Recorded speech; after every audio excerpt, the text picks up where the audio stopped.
गिर सकते हो, झुक सकते हो, और तब आप कह सकते हो कि मैं एक आध्यात्मिक इंसान हूँ। तो मैं नहीं कहूँगी, लेकिन अपने लिए कहती हूँ उस पथ पर चलने की मैं कोशिश हर मिनट कर रही हूँ। थोड़ा सा भी सोचती हूँ शायद इस तरफ चलूँ, कोई बात नहीं, आकर्षण है, लेकिन फिर भी उसके अगेंस्ट में हमें होना पड़ता है, क्योंकि इसमें त्याग है। और दूसरा आपको बताना चाहती हूँ कि ये हवन की विधि एक छोटी सी कथा से, जो कि वास्तविकता है, जनक ने एक दफे दीर्घकालीन यज्ञ का आयोजन किया, और उस दीर्घकालीन यज्ञ के आयोजन में उन्होंने बहुत ऋषि मुनियों को आमंत्रित किया था, लेकिन उद्दालक ऋषि जो थे वो बिन बुलाए यज्ञशाला के सामने आके खड़े हो गए थे। ध्यान से सुनिए, ये बड़ी गंभीर और गूढ़ अर्थ से मैं आपको बता रही हूँ। तो जब उद्दालक ऋषि आके खड़े हो गए तो उन्होंने कहा कि देखो, यज्ञ प्रारंभ नहीं होगा जब तक मेरे 3 प्रश्नों का उत्तर तुम नहीं दे दोगे। तो उनका प्रश्न क्या था?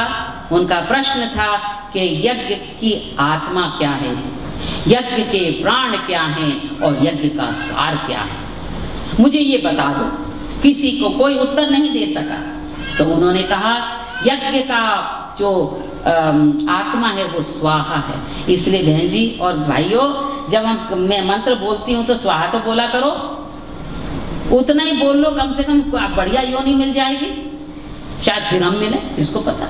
अच्छा खैर, तो उन्होंने कहा कि यज्ञ की जो आत्मा है वो है स्वाहा। स्वाहा माने स्वार्थ का त्याग करके जब मनुष्य सामाजिक, लौकिक निर्माण और कल्याण के लिए अपने को समर्पण कर देता है, ये कहकर कि हे संकल्प अग्नि, मैं अपनी सेवा, संयम, साधना, सत्संग, स्वाध्याय को इस्तेमाल करते हुए मैं इस जीवन में निस्वार्थ होकर समाज की सेवा करूंगा, तो उससे होता क्या है? उस आत्मा, वो आत्मा जो कह रही है, वो उससे यज्ञ का विस्तार हो जाता है। मतलब ये यज्ञ की सीख कितने लोगों को मिल जाती है। स्वाहा माने टू एक्सेप्ट द फैक्ट कि मन से, वचन से और कर्म से मैं सत्य कह रहा हूँ और निस्वार्थ भाव से मैं समाज की सेवा करने के लिए तत्पर हूँ। इसलिए हम कहते हैं स्वाहा, ओम पहले कहते थे स्वाहा। अच्छा, फिर उन्होंने कहा कि यज्ञ का प्राण क्या है? इदन्न मम, कि मेरा कुछ नहीं, सब कुछ तेरा है। तो इदन्न मम से ही ये भावना उत्पन्न हुई है वसुदेव कुटुंबकम, कि पूरा संसार एक परिवार है और उसकी माता कौन है, उसके पिता कौन है? परम पूज्य परमात्मा। तो जिस तरह की आप अपने परिवार में अगर मिलके रहेंगे तो आप में मतलब संयुक्त परिवार भी हो सकता है। वैसे तो सब आइसोलेटेड आजकल रहते हैं, लेकिन अगर आप में ये भावना आ जावे कि ये मेरा नहीं है, तो आप शेयर करके खाएंगे, शेयर करके कपड़े भी इस्तेमाल करेंगे। नहीं तो आप में परिग्रह सब इकट्ठा कर, लेकिन हमारा वेद क्या कहता है? यम में अपरिग्रह, जितनी जरूरत है उतना इस्तेमाल करो। तो इसलिए इदन्न मम जो है वो यज्ञ का प्राण है।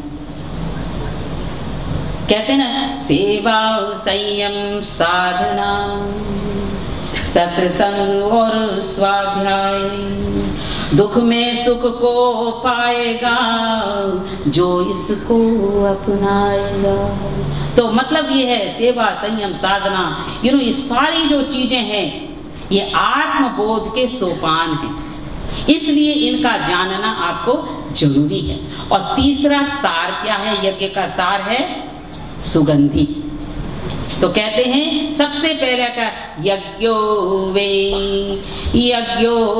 यज्ञ स्वात्मा, मतलब स्वाहा जो है, स्वाहा वे यज्ञ स्वात्मा, इदन्न मम वे प्राणः, और तीसरा सुगंधि सुभर्विवेय सारः, जो उसकी सुगंधि है। सुगंधि माने यशस्वी।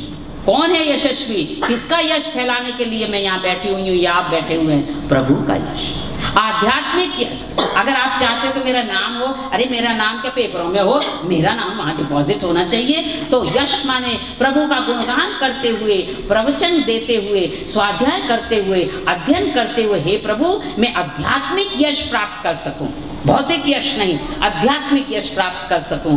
देखिए राम, कृष्ण, महावीर, बुद्ध, नानक, विवेकानंद, स्वामी दयानंद, ये इनका नाम युग युगों तक याद रहेगा। हमारा कोई याद करेगा? कीड़े मकोड़े की तरह आए चले गए। अरे तब भी कुछ कर जाओ, जरूरी है। ये नहीं है कि वो दूसरे शरीर में रहते थे, हमें भी तो वही शरीर मिला है, वही नाक, आँख, कान, पैर वही तो हैं। इसको व्याधि मंदिर कह लीजिए, इसको ऋषि स्थली कह लीजिए, इसे योगाश्रम कह लीजिए, इसको जो कुछ चाहे कह लीजिए, लेकिन इसी शरीर में आपको या तो योगी बनना है या तो निरोगी बनना है। तो प्रश्न ये उठता है कि सबों से कहना चाहूँगी कि प्रभु चरणन में सफल हो तो सब पूजा। तो और दूसरा किसी ने मुझसे पूछा था, बहन जी बताइए प्रार्थना का क्या अर्थ होता है? क्या कोई बता सकता है मुझे प्रार्थना का क्या अर्थ होता है? सब कहते हैं प्रार्थना करो, मैं आपको बताती हूँ सिंपल शब्द में। किसी ने पूछा है, उनका नाम नहीं लूंगी, लेकिन मैं अर्थ बताती हूँ। प्रार्थना का अर्थ होता है ईश्वर को धन्यवाद देना, उसका आभार प्रकट करना कि हे प्रभु तूने मुझे इतना कुछ दिया है, मैं बहुत आभारी हूँ। मैं प्रार्थना करता हूँ कि मेरी जो वांछित जो इच्छाएं हैं अभिष्ट, उसको तू अपनी कृपा पात्र मुझे बनाकर पूरा करना, और मैं अपने सामर्थ्य से और पुरुषार्थ से कर्तव्य कर्म करता हुआ निष्काम भावना से, निष्पाप भावना से मैं कुछ सफलता प्राप्त कर सकूं। ये प्रार्थना का अर्थ होता है। मतलब to say thank you to the almighty God is called प्रार्थना। स्तुति माने उसके गुण कर्म स्वभाव को याद करना, उपासना माने उसके संग बैठना, उसकी अनुभूति का होना। तो देखिए शब्दों का भी अर्थ जानना जरूरी होता है। लोग कहते हैं पूजा, पूजा माने क्या होता है? सेवा।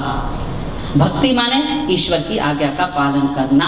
तो ये सब चीजें हैं ना, सब बड़ी लूजली इस्तेमाल हो जाती हैं। हम पूजा कर रहे हैं, फलाना का पता ही नहीं कर क्या रहे हैं। तो पूजा मतलब समाज की सेवा करते हुए ईश्वर की आज्ञा का पालन करते हुए इस तरह से। तो आज के इस 8 बज गए हैं, तो आपने सुना और उसके लिए बहुत बहुत धन्यवाद। लेकिन मैं इतना कहना चाहूँगी कि हमारे जीवन का उद्देश्य होना चाहिए, धन चाहते हो कि ध्यान चाहते हो, संसारिकता चाहते हो कि संन्यास चाहते हो, शाश्वत चाहते हो कि मरुस्थल चाहते हो, या सागर में जाना चाहते हो भक्ति के, ये आपके ऊपर है।